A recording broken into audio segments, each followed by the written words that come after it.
Hello friends, it's me, Blippi. Today we are going on an amazing adventure to a big beautiful city called Babylon. Wow, and in this city lives my good friend Daniel. Daniel is so smart and so kind. He helps the king, King Darius, with lots of important jobs. The king thinks Daniel is the best helper in the whole kingdom. Isn't that so cool? Daniel is a great friend to everyone he meets, always smiling and always ready to lend a hand. What a wonderful person. Now, Daniel has a very special best friend. Do you know who it is? It's God. That's right. Daniel loves God so much and he loves to talk to him. 3 times every single day in the morning, at lunchtime, and before bed, Daniel would go to his window, kneel down and pray. He would say, "Thank you, God, for this wonderful day. Thank you for the sunshine and my friends."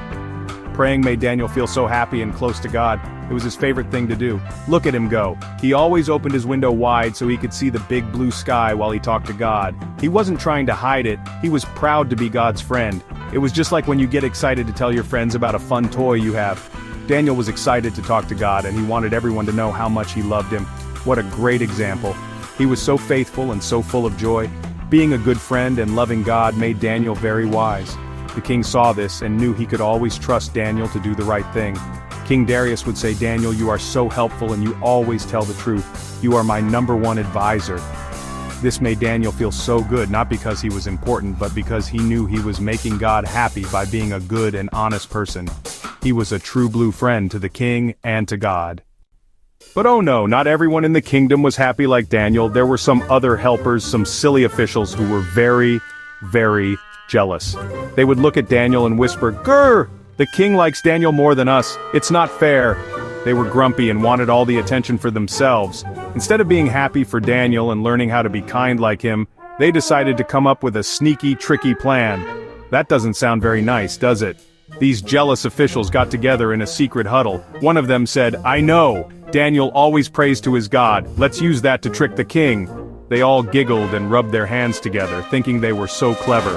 They went to King Darius and said, "Oh, great king, we think you are the best king ever. You should make a new rule. For 30 days no one can pray to any god or person except for you, King Darius." What a silly rule, King Darius thought. A rule that says everyone has to honor me? That sounds kind of nice. He didn't realize it was a trap for his friend Daniel. So, the king agreed. He signed the new law, and a big trumpet sound, toot toot, went all through the city. The new rule was official for 30 days, no praying to anyone except the king, and if anyone broke the rule, they would be thrown into a den full of lions. Oh my goodness. But what about Daniel? Do you think a silly rule would stop him from talking to his best friend God? No way. When Daniel heard about the new law, he wasn't scared. He knew that loving and obeying God was the most important thing in the world. So, just like he did every other day, he went right up to his room, opened his window wide, and prayed. He talked to God, thanking him and asking him for help, just like always. He was so brave. The sneaky officials were watching. As soon as they saw Daniel praying, they ran to the king. King Darius, Daniel broke your new rule. He prayed to his God." The king felt so sad. Oh no, he had been tricked. He liked Daniel so much and didn't want anything bad to happen to him. He tried all day to find a way to save his friend, but the rule was a rule. He had to follow his own law, even though it made his heart feel heavy. So, with a very sad face, the king had to tell the guards to take Daniel to the lion's den. Can you imagine a big pit full of lions? Roar! But Daniel wasn't afraid. He knew God was with him. As they put him in the den, King Darius shouted, "Daniel, I hope your God, who you serve all the time, will rescue you." Then, a big stone was rolled over the entrance. It was dark inside, and Daniel was all alone with the big lions. But wait, what's this? The lions weren't scary at all. They came up to Daniel and sniffed him, and then they purred like giant kittens. They were friendly lions. They laid down around him and snuggled up to keep him warm. It was like a big furry slumber party. And then, a beautiful bright light filled the den. An angel came down from heaven. The angel smiled at Daniel and shut the lions' mouths so they couldn't even think about biting. They just wanted to be his friend. All through the night, Daniel was perfectly safe and sound.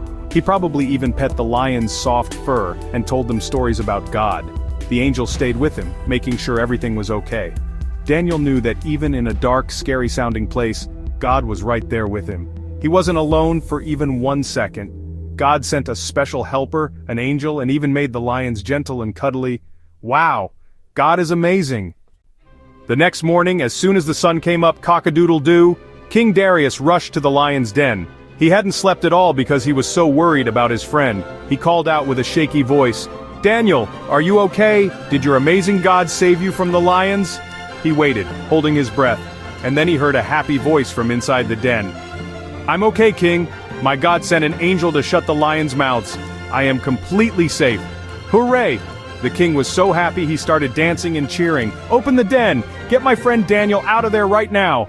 The guards rolled the heavy stone away, and out walked Daniel without a single scratch on him.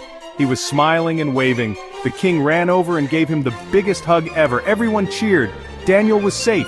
His faith in God had protected him. This is so exciting. What a happy, happy day. The king was so amazed that he made a brand new rule. This one was much better. He sent a message to everyone in his whole kingdom that said, "Everyone must respect the God of Daniel. He is the living God who saves his friends. He rescued Daniel from the power of the lions." The sneaky officials who made the tricky plan learned a big lesson that day about being jealous. It's always better to be kind and happy for your friends. And what happened to Daniel? He went right back to helping the king and being an amazing, kind, and wise person. He continued to prosper and have a wonderful life, all because he trusted God and was brave enough to do the right thing, even when it was hard. So friends, remember this super fun story. When you are brave and do what's right, God is always, always with you, just like he was with Daniel in the lion's den. Bye-bye.